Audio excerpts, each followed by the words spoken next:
સુરતના મોટા વરાછામાં એક વેપારી યુવાને પૂર્વ પત્ની અને તેના પ્રેમીના ટોર્ચરથી આપઘાત કરી લીધાનો કિસ્સો સામે આવ્યો। આપઘાત બાદ મળેલી સુસાઇડ નોટ અને મૃતકે બનાવેલા અંતિમ વિડીયોના આધારે પોલીસે પૂર્વ પત્ની શીતલ અને તેના પ્રેમી અને તેના 10 સ્ત્રી અને પુરુષ મિત્રો વિરુદ્ધ આપઘાતની દુષ્પ્રેરણાનો ગુનો દાખલ કર્યો। આ પૈકી શીતલ અને મોહસિનની પોલીસે ધરપકડ કરી જ્યારે અન્ય 10 આરોપીની શોધખોળ હાથ ધરી। જયદીપે આપઘાત પહેલા બનાવેલો અડધા કલાકનો વિડીયો ખૂબ જ હૃદયદ્રાવક છે। શીતલ સાથે પ્રેમ કરવાથી લઈને તેને મરવા મજબૂર કર્યો ત્યાં સુધીનું તેણે રડતા રડતા વર્ણન કર્યું। આ સાથે જ વડાપ્રધાન મોદીને છોકરાઓ માટે પણ કાયદો બનાવવાની અપીલ કરી જેથી છોકરાઓને મરીને સાચા હતા તેવું પ્રૂફ ન કરવું પડે એવું પણ આ વિડીયોમાં જણાવ્યું। ગઈ તારીખે 4/5/2025 ના રોજ આ કામના જે મરણ જનાર છે એમને દવા પી અને આપઘાત કરેલો અને એમના જે નજીકના સંબંધી હતા તેને ફોન કરીને બોલાવી લીધેલા, જેથી તે ત્યાં જતા ઉલટી કરતા હોય તાત્કાલિક હોસ્પિટલે દાખલ કરવામાં આવેલા અને ત્યાં મરણ ગયેલ।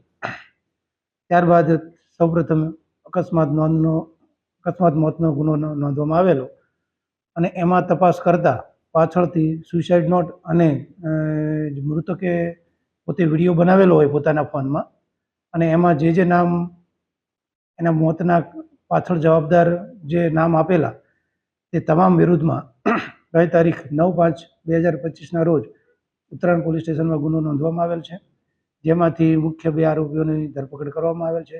તેઓના રિમાન્ડ પણ મેળવવામાં આવેલ છે અને કોર્ટ હવાલે કરવામાં આવેલ છે। જે 1 નંબરના આરોપી છે શીતલબેન કરીને, એને આ મરણ જનાર સાથે લવ મેરેજ કરેલા હતા। થોડો સમય એમને સંબંધ ચાલુ રહેલો, ત્યારબાદ ઘરકાંકા થતા તેઓએ ટેમ્પરરી છૂટાછેડા લીધેલા। ત્યારબાદ પણ એકબીજાને સંબંધ ચાલુ રહેલો પછી અને એ દરમિયાન એને બીજા સાથે પણ સંબંધ હોય જેથી વારંવાર ઝઘડા થતા હોય અને કોઈ અગમ્ય કારણસર એને પોતે એમના ત્રાસથી આરોપીઓના ત્રાસથી આત્મહત્યા કરેલ છે। બંનેને વચ્ચે પ્રેમ સંબંધ છે, પૂછપરછ કરતા જાણવા મળે છે અને બંને નવસારીમાંથી એક હોટલમાંથી મળી આવેલા હતા।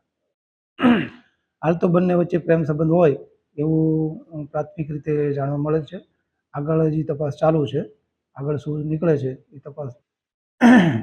2 આરોપીની ધરપકડ કરવામાં આવેલ છે।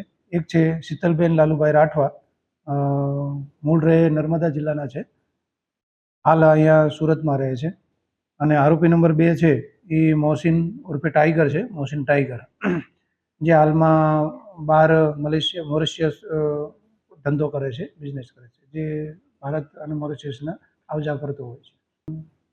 મરણ જનારે પોતાના જે વિડીયો બનાવેલ છે એમાં એને જણાવે છે કે સામેના તમામ આરોપીઓ છે એને મને ખૂબ હેરાન કર્યો છે, તેમજ મને શારીરિક ઈજા પણ કરવામાં આવેલ છે એવું એને પોતાના વિડીયોમાં જણાવેલ છે। બીજા પણ નામ છે જેની તપાસ ચાલુ છે, એમનો શું રોલ છે એ મુજબ આગળની કાર્યવાહી કરવામાં